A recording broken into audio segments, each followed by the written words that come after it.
চলতি বছরে ধূমকেতু, পূর্ণ চন্দ্রগ্রহণ বা খালি চোখে মঙ্গল গ্রহ দেখার মতো বেশ কিছু মহাজাগতিক ঘটনার সাক্ষী হতে চলেছে বিশ্ব।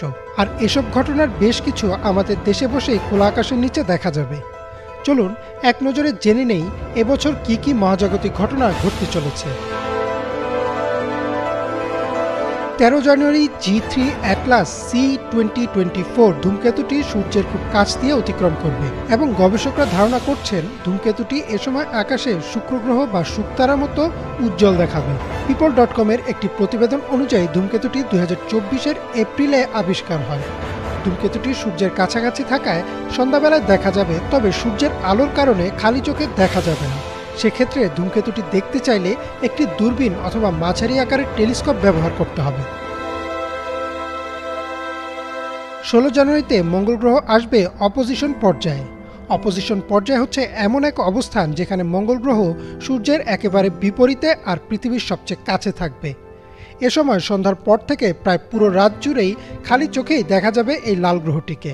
তবে আপনি যদি একটি মাঝারি আকৃতির টেলিস্কোপ দিয়ে দেখেন, সেক্ষেত্রে মঙ্গলের 2 মেরুর বরফ পর্যন্তও দেখতে পাবেন। জানুয়ারি 21 থেকে 25 তারিখের মধ্যে ঘটবে আরও একটি বিরল ঘটনা। এ সময় রাতের আকাশে একসঙ্গে দেখা যাবে 5টি গ্রহ: বুধ, শুক্র, মঙ্গল, বৃহস্পতি ও শনি। বুধ ও শুক্র গ্রহ দিগন্ত রেখার কাছাকাছি থাকবে আর বাকি গ্রহগুলো থাকবে কিছুটা উপরের দিকে। আকাশ পরিষ্কার থাকলে আর আলোক দূষণ নেই এমন জায়গা থেকে একটা দূরবীন অথবা ছোট আকৃতির টেলিস্কোপ দিয়েই দেখা যাবে গ্রহগুলোকে। একই ঘটনা ঘটবে ফেব্রুয়ারি 28 তারিখেও। সেদিন 5টি না, বরং একসাথে 7টি গ্রহ দেখা যাবে রাতের আকাশে। গ্রহগুলো হচ্ছে শনি, বুধ, নেপচুন, শুক্র, ইউরেনাস, বৃহস্পতি ও মঙ্গল।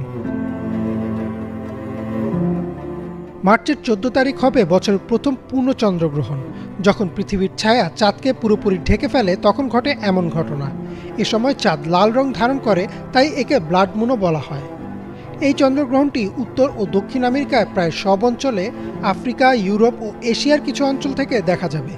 আমাদের দেশ থেকে পূর্ণগ্রহণ না দেখা গেলেও আংশিক দেখা যেতে পারে, কিন্তু হতাশ হবার কোনো কারণ নেই। সেপ্টেম্বরের 7 তারিখ হবে বছরের দ্বিতীয় পূর্ণ চন্দ্রগ্রহণ, আর সেটি বাংলাদেশ থেকে পুরোপুরিভাবেই দেখা যাবে। এবছর 29 মার্চ ও 21 সেপ্টেম্বর ঘটবে আংশিক সূর্যগ্রহণ, যেখানে চাঁদ সূর্যের প্রায় 73% ঢেকে ফেলবে। পূর্ণগ্রহণের মতো এ সময় হয়তো চারপাশে একেবারে অন্ধকার হবে না, কিন্তু আকাশে দেখা যাবে এক অদ্ভুত সুন্দর দৃশ্য। সূর্যগ্রহণটি মূলত সমুদ্র অঞ্চলের উপর দিয়ে দেখা যাবে, তবে নিউজিল্যান্ডের কিছু অংশ থেকেও ভালোভাবে দেখা যাবে। এছাড়া বাকি দেশগুলো হয়তো গ্রহণ দেখতে পাবে, কিন্তু তা অল্প পরিমাণে। বছরের শেষ দিকে আসবে একটি উল্কা বৃষ্টি। অগাস্টের 12 তারিখ রাত থেকে শুরু হয়ে উল্কা বৃষ্টি চলবে 13 তারিখ প্রথম প্রহর পর্যন্ত। এ সময় ঘন্টায় 60 থেকে 100টি উল্কা প্রবেশ করবে বায়ুমণ্ডলে। তবে এতে আতঙ্কিত হওয়ার কোনো কারণ নেই, যেহেতু উল্কাপিণ্ডগুলো মাটিতে পড়ার আগেই পুরো ছাই হয়ে যাবে। কিন্তু আকাশের দিকে তাকালে দেখা যাবে এক মনোরম দৃশ্য। এছাড়াও বছর জুড়ে থাকবে আরও ছোট বড় বেশ কিছু মহাজাগতিক ঘটনা। নিশ্চোখে ঘটনাগুলোর সাক্ষী হতে নোট করে রাখুন তারিখগুলো, আর কমেন্টে জানান কোন ঘটনাটি নিয়ে আপনি সবচেয়ে বেশি আগ্রহী। ইমরান মাহমুদ, বাংলা ভিশন।